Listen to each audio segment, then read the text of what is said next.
I take refuge in the Buddha, the guide. I take refuge in the Dharma, the path. I take refuge in the Sangha, travelers along the way.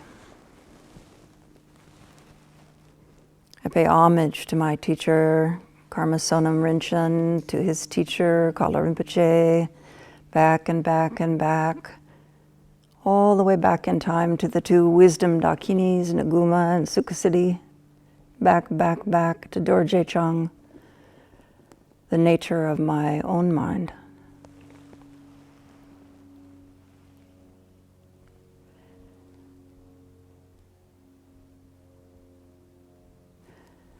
Thank you for getting up early and staying up late. Thank you for washing dishes and cooking and maybe being the only house in your neighborhood with peace and ease and joy. And if you don't have the ease and joy, thank you anyway, because you came and your coming didn't depend on anything. So thank you for that.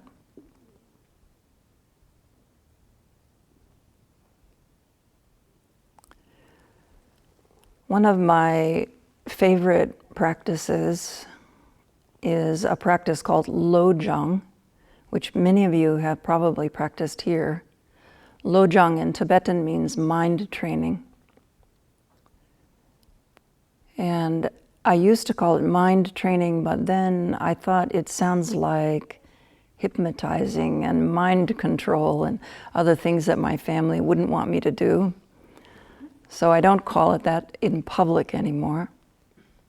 And you could call it heart training because, as Chosen Roshi pointed out the other night, the Tibetans say the mind and the heart here. They don't have this idea. Except that heart training sounds to me like something you get at Kaiser in the cardiac unit after you've had a problem. So I don't call it that. So usually I call it Lojong. And there are many Lojongs. Some of them are very complicated, some are very simple. There's a really beautiful short one called The Wheel of Sharp Weapons that's being taught by a friend of Hogan Roshi's right now. There's another one where the whole path is reduced down, so it's a complete path all the way to enlightenment. Very robust, beautiful toolbox. It's reduced down into just a few pages, so sometimes I study that one. But the one that I was originally trained in and the one that I love the most is called the 7 Points of Mind Training. And so it's 50 to 56, depending on whose translation you read, one sentence instructions about the path of awakening. And it's divided up into 7 parts. So the first one is how to prepare to practice. So things like taking refuge, that kind of thing. The second part is called the two bodhicittas. And the first one is ultimate bodhicitta, so resting in the nature of mind. So it goes right to the point of the whole thing. And the second one is relative bodhicitta, which is what we're practicing here, the practices that open the heart, prepare us for being able to recognize the nature of mind. The third part, which is the part where I spend the most time, is taking the adverse circumstances of life to the path. So I call this the Rapunzel phrase. It's how you can spin gold out of straw in your life. And I'm always fascinated by that part. So I read that and would study that a lot.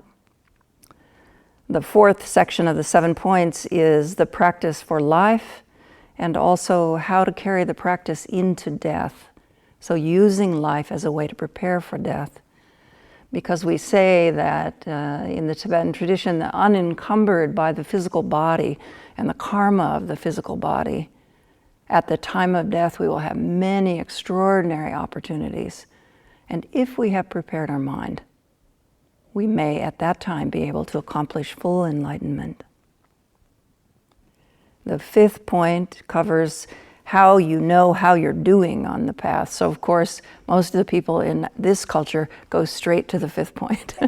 We want to know what's the checkbox in that one, but it's not quite like that. And the sixth point is commitments and the seventh is precepts. So the third point, the one that I like so much, is taking adverse circumstances to the path.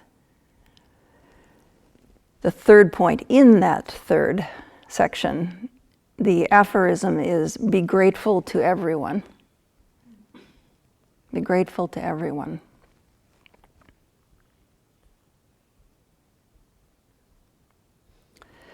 So it is the characteristic of these one-sentence teachings that you read them and you think, oh, I get that, be grateful to everyone. So without reading any commentary, I went out for a month and just started saying thank you to everyone. And that was quite good. That was great practice, actually. It felt good. I made many friends, you know, like the people in the grocery store, that sort of thing. But I also realized by being grateful to everyone how much richness there is in my life. And I felt so contented practicing that. And it was so simple. I never felt too tired to be grateful to all the people that I met. And sometimes it was puzzling. I had to look at a houseless person in front of the store asking for money and support and think, be grateful to this person for what and how, and it was complicated then. And so being grateful became a very robust and interesting practice. And it was so simple. I kept a little card on my windowsill. So when I went to make my coffee in the morning, I just saw the aphorism, be grateful to everyone. So you look at your coffee and you think, how did this coffee get here? And you think about all of the people in the chain of that. And coffee, as you know, as I'm learning now, living here is quite costly to the environment and to other beings. So the least we can do is be grateful.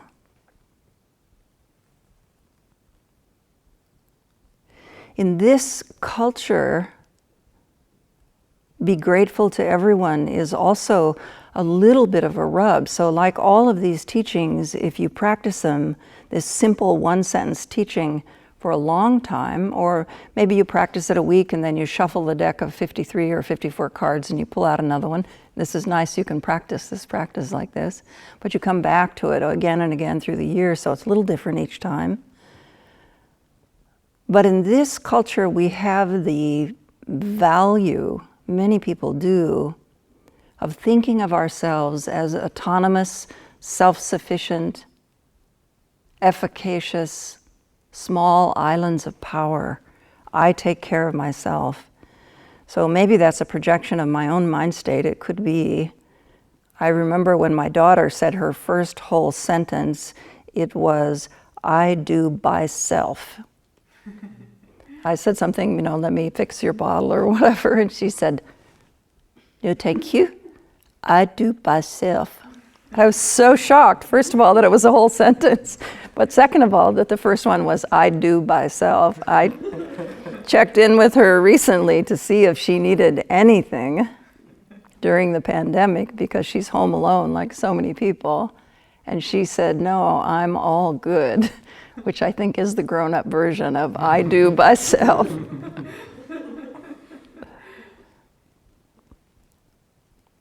But do we do by self? I've been thinking about that this week, and I was thinking today about the lunch that I ate, and I thought, well, I don't work in the garden very often. I did water once in the greenhouse, but I don't work in the garden very often. But here, the community does. So they work in the garden and they water the garden. We, in the community here, you are working very hard in the garden right now because there aren't many of you, and the garden is big. Shine has big manifesting powers. So I think we might get 2,000 pounds of potatoes this year, which I really love. But even if we weed and we water and we cook, we don't really have an autonomous experience with the garden. So when I was watering the greenhouses the other day, I was thinking, who put this here? I always think this when I work. Who came before me? And I feel gratitude for that. And when I clean up at the end of work, which is something I learned to do in this monastery 25 years ago, leave no trace, then I think, who will come after me? So that's not an autonomous experience. That's the experience of connection. And I was looking at those greenhouses and I was thinking, who made these greenhouses? Who made the plastic covering on the top? Who made all the tables? Who made all this stuff? And then I was relaxing in there because the greenhouse is kind of pleasant, and I was thinking, who made the road up here so that soil can be brought in? I was thinking even further back, who lived here, like Kisei said, who lived here before us? Who had this land before us? And I remembered reading that the Tlaxcani were a tribal people. And I don't know how far they went from the Nehalem Valley, but they inhabited that. And I wondered if we are walking and sitting and building on their home. But the Tlaxcani tribe occupied the land of the Chinook. And so I wondered who was here before the Chinook. But in the moment of wondering all those things, I felt this is not an autonomous experience. This is an experience of connection. And I felt gratitude. We can think about the clothes that we wear. So in this place, most of you that I'm looking at have sewn the clothes that you are wearing. But we didn't pick the cotton, or we didn't raise the silkworms for the cocoons and the silk. We didn't harvest those things. We didn't put them in the truck. We didn't take them to market. We didn't dye them. We didn't manufacture. We didn't market. We didn't design, and on and on and on and on and on. Even once when I used to teach Sunday school, I was thinking about this kind of thing and about gratitude. I was working with the little kids, maybe age 5 to 10, something like that. We had a big piece of plywood that was our table, and I laid out a sheet of butcher paper and I said, everyone draw a picture, because not everyone could write yet. Everyone draw a picture of what you had for breakfast. So everyone drew that. And then I said, where did it come from? And one little boy said, Safeway. So I said, no, that's true, that's right. Where did the stuff from Safeway come from? And we started backing that up. And I said, every time you say something, draw it, because I forget, because I'm old, so I need a map, I want a picture. And so they drew and they drew and they drew, and we had 2 hours. We took a little break for cookies and meditation, played a little bit outside. And then we came back in and we were working on the map. And a couple of weeks later, the whole 6 feet of butcher paper was filled with, oh, but that came from this. And that came from this. And so even a child doesn't have an autonomous experience. Maybe when they're 2, maybe they do.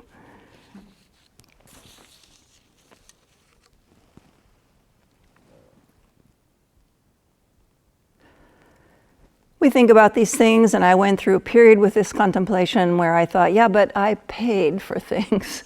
I paid for my house, I paid taxes for the road, I bought my car, and I was in a kind of independent 50-year-old successful woman stage, and I wanted some credit for that somehow.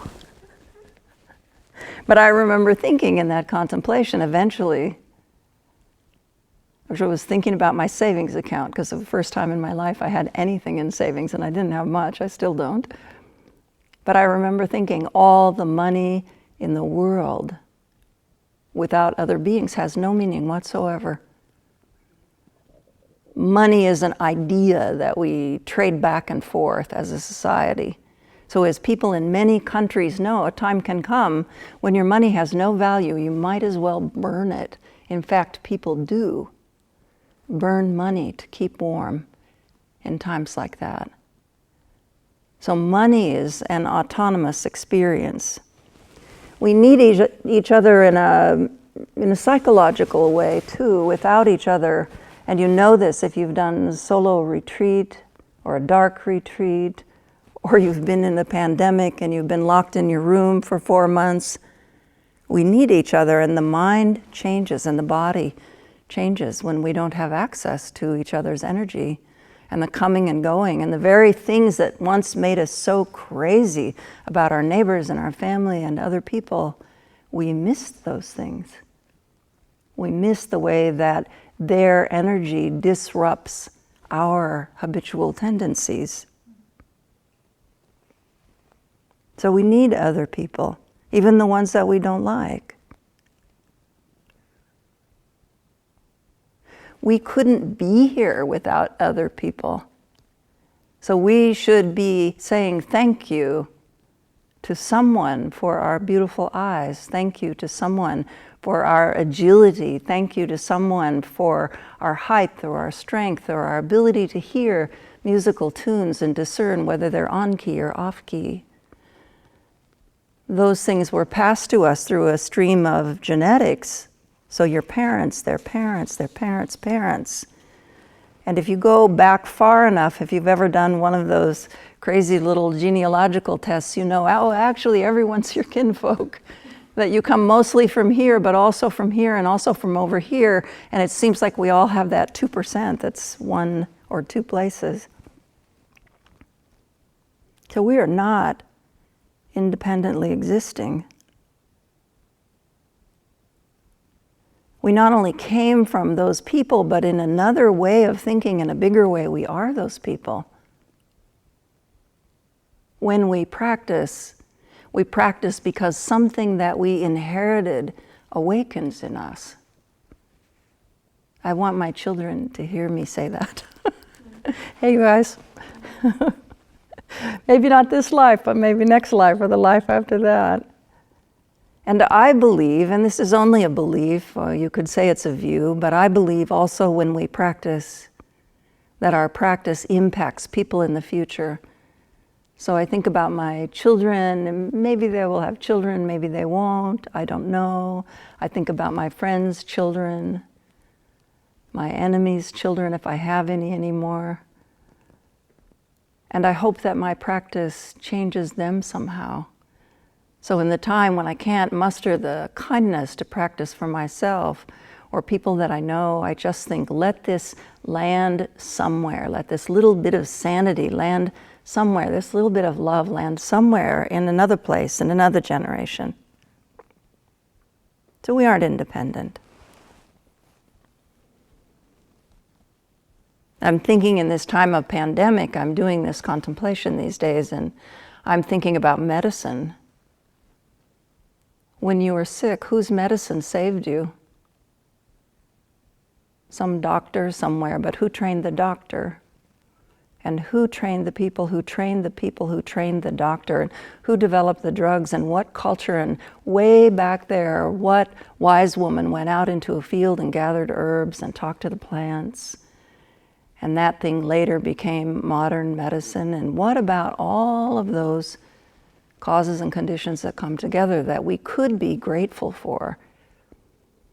That instead of being contracted and smaller and smaller and smaller in this stressful time of pandemic and change, we could be more and more expansive through connection and gratitude.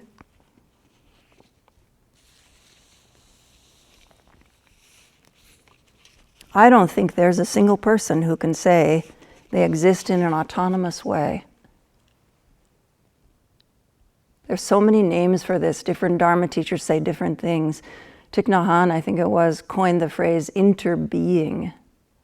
It's so beautiful because it's a living word. We I love that. When we meet in our tradition one-on-one, we call it interviews. And I thought for the longest time, our Sanzen, that it was like applying for a job as a bodhisattva. I wasn't sure, why did you call it an interview? And then one day it dawned on me, it's interview. We are exchanging views. We are exchanging experience. This is the transmission of energy and love between my teacher and me and people that I work with and all of us together.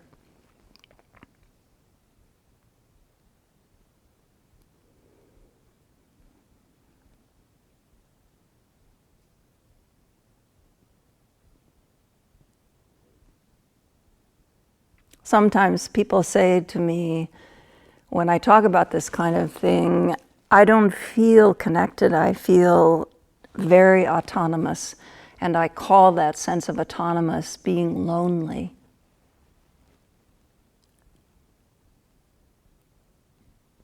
I think that being lonely results from unplugging or disconnecting from your own experience. It's not that you have stopped interbeing with other people, but more that you've stopped noticing your own experience, because embedded in that experience is all of that connectivity that I talked about. And I don't have a judgment about being lonely. I don't mean that at all. I'm lonely too sometimes, of course. But the best remedy I know for that is to reconnect with your experience through practice, so that you begin to feel and again begin to be nourished by the myriad connections that are the truth of our being. We're not just connected to people, 7.5, I forgot to look it up this week, but it grows so fast, 7 or 8 billion, not just connected to all of those, but we are also connected to animals, every kind of animal, tiny, little, unseeable animals. You know those little gnats that fly in the sky in some places? You can't see them. In my family, we call them no-see-ums. So they're just so tiny you can't see them. We used to do a practice on retreat. It was the last practice of night. And what you do is you make a feast. And you do one of its functions is atonement. And so then you say, to everyone I have any karmic debt to, I invite you now. And you imagine the people that you've harmed, and they come in wrathful forms, and they're mad and they're angry, and you say, I am so sorry, I made this feast for you. And you offer that. And then the last little thing that you do before you sit in open awareness is you say, you wait, you feel, and you visualize everyone else goes home. I took a long time to do this practice. I often fell asleep doing it. You wait till everyone else goes home, and then you say to the tiny little beings, Mashi manangshi, zintu manangshi, which means don't be afraid. No, really, don't be afraid. Come, come. And then there are beings, the Tibetans say, that can only have what is left over and thrown away. They can't eat anything else. And so you say, this last little bit of crumbs, no one else wants this, this is yours. And you offer it until nothing is left, nothing of the feast and nothing of you, and you sit in open emptiness. So even those tiny, tiny, tiny waves of energy in the universe that we can't see, we can acknowledge and feel connected to those. We are also connected to the elements, fire, earth, wind, water, air. You know this if you practice. We're made of the elements. I once read, and I didn't look it up, I should have, how much we would be worth on the open market for the elements that are available in our body. It's something like $4.37. So to be careful, they might sell us here. So we are the stuff of the animals, we are the stuff of each other, we are the stuff of the moon and the stars and the sky and fire and earth and air and water. We are definitely not autonomous. Even I remember reading in college, I have a science and math minor in college, and I remember reading about the moon and how the moon pulls the tides. You know about that? Yeah, so it has to do with the gravitational pull of the moon. Every woman for centuries has known about the pull of the moon, right? And I was so astonished that the moon was so strong and it was so far away. I was probably 18 at the time, that it could pull the tide from the earth. And one day I went in to see my science professor, and I said, "You blew me away. I didn't know that the moon could pull the tides." And he said, "The moon pulls you." And I said, "Yeah, I know." And he said, "You pull the moon. You pull the moon." And I never thought about that. And there I was, 18 and speechless. And so I went out of his office and I felt so powerful and so big and so vast. And I felt thankful to that teacher for telling me that, and thankful to that teacher for expanding my mind so that instead of feeling shy and full of anxiety and concern about what other people thought, I felt open and vast and powerful. And I name that as one of my first Dharma experiences.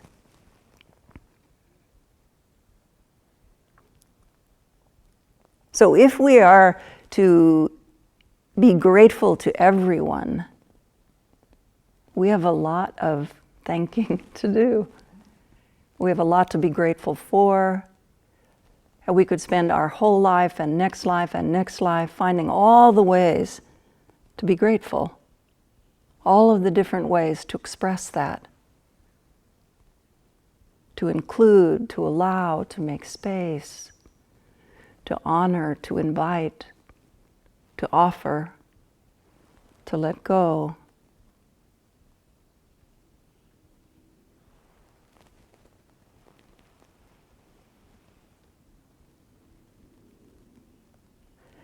When we have this kind of gratitude, it requires some degree of the practice of the four immeasurables, not the formal practice on the cushion, but the practice on the fly, where we get up and we extend love and we extend compassion and we extend joy and we appreciate the joy of others, and we don't center the joy on ourselves, but we let others have their joy.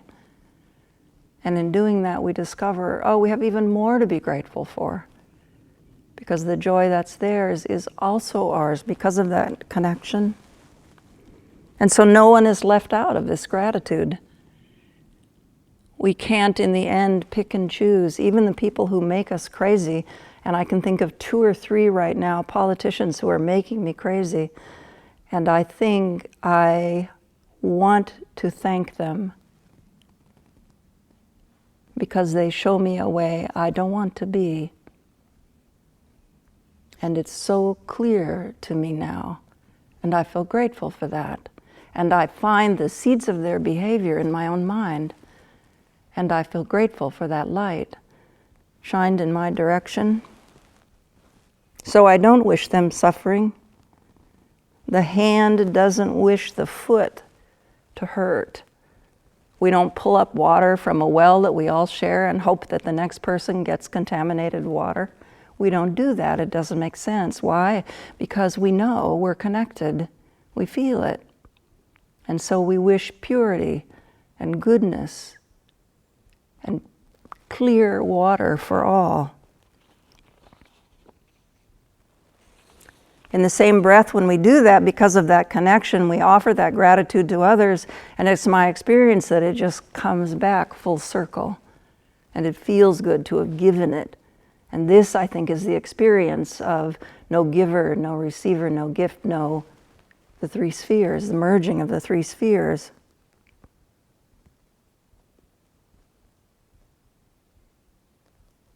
It's a very powerful thing to contemplate this interdependence. If you rest your awareness on it now, just right here in a very simple way, the contraction that I sometimes feel in the day with all my busyness and my small-mindedness and my self-centered ways expands a little bit. I feel it in my back, my hips, my neck. I just did this meditation at 1:30 today with a group of people. It's their first meditation class and they're 3 weeks into it. And we just breathed gratitude into all the spaces of the body.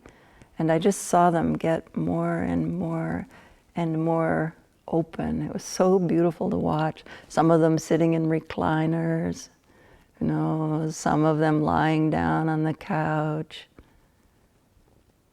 2 of them fell asleep. It's so beautiful. You know what we say in our tradition? If someone falls asleep while meditating, you take this off. You cover them up.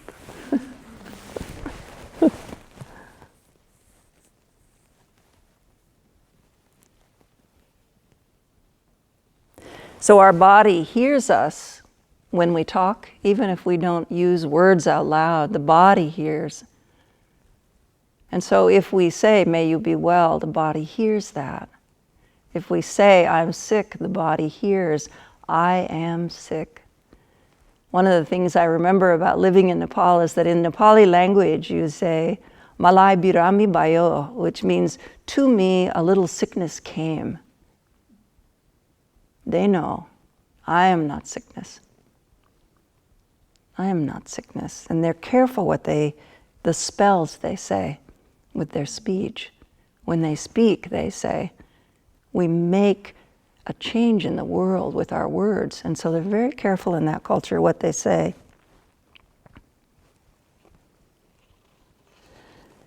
When we contemplate gratitude to everyone, and we have this experience of interconnectedness,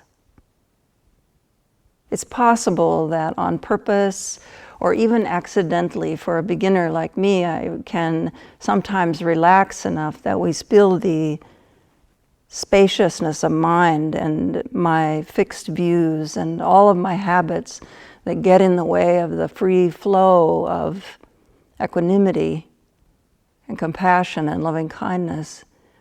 They relax, even sometimes just literally for a second. And in that little space of time, I feel freedom.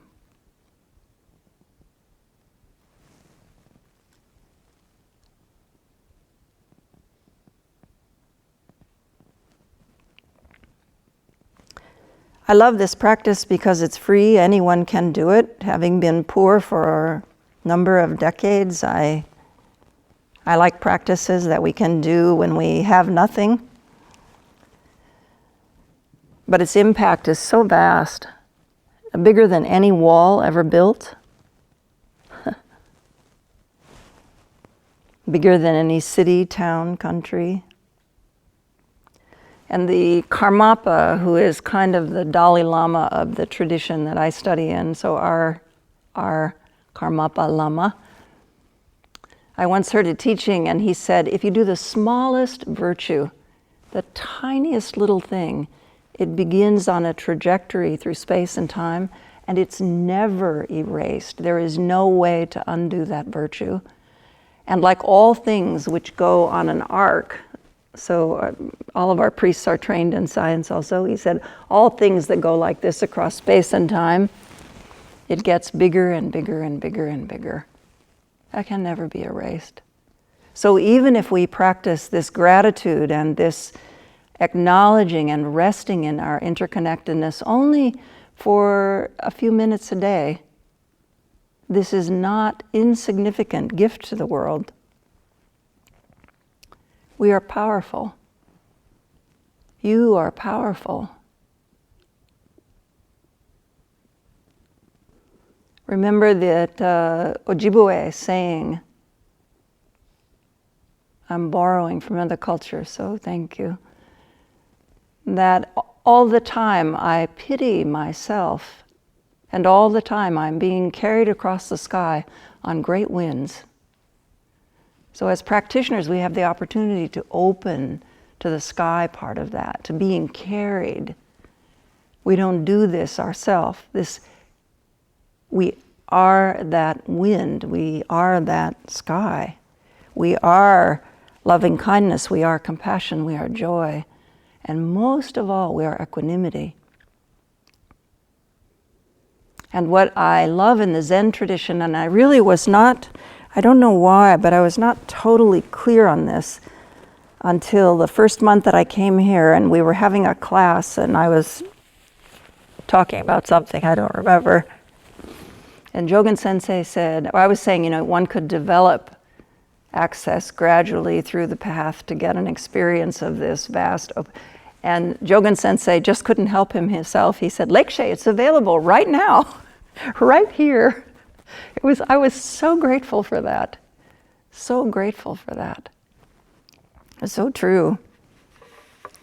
So be grateful to everyone.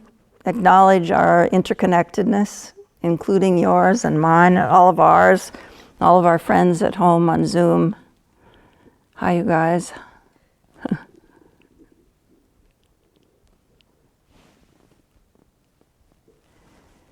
And my wish for you that if you settle into that interconnectedness and that gratitude for a moment is that you feel the way that it removes the fetters of fear from the body and the mind.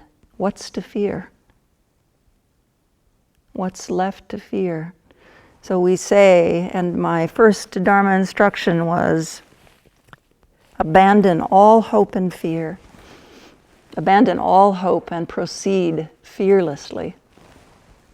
Abandon all hope and proceed fearlessly. Practice for no reason whatsoever other than to practice. This is a kind of trust in the Dharma, a kind of faith in the Dharma that we can have, so we don't pick and choose, we just do the instructions and we listen to the teacher of the heart, we listen to the teacher of the elements, we listen to the teacher of the air and the earth, and each of you has different teacher because each of you is so different and you do different things, and that will all unfold into some beautiful freedom, completely unique. Thank you.